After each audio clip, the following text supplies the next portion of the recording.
അയലത്തെ കൂട്ടുകാരാം ഹംസ പറഞ്ഞു, അബ്ദു പറഞ്ഞു, ആലി പറഞ്ഞു, അഴകൊത്തൊരു സുന്ദരിക്ക് ഞാൻ പ്രാണനാണെന്ന്.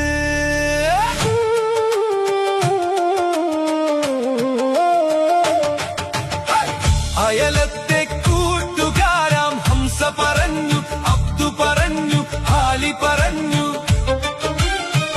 അഴകൊത്തൊരു സുന്ദരിക്ക് ഞാൻ പ്രാണനാണെന്ന്.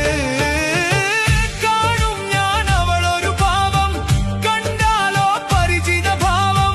കാണും ഞാൻ അവളൊരു ഭാവം, കണ്ടാലോ പരിചിത ഭാവം. നിലയുടെ കടവിൽ, ചിറയുടെ പടവിൽ, കുടയുടെ മറവിൽ, അവളുടെ പിറകിൽ നിനച്ചും വിരച്ചും പിന്നെ അവളുടെ അരികിൽ. ഈ പ്രേമം എന്തൊരലാക്കാണ് എൻ ചെമ്പകമല്ലിക സുന്ദരി മുല്ലേ. ഈ പ്രേമം എന്തുവലാക്കാണ് എൻ ചെമ്പകമല്ലിക സുന്ദരി മുല്ലേ. ഈ പ്രേമം എന്തുവലാക്കാണ്. ഈ പ്രേമം എന്ത്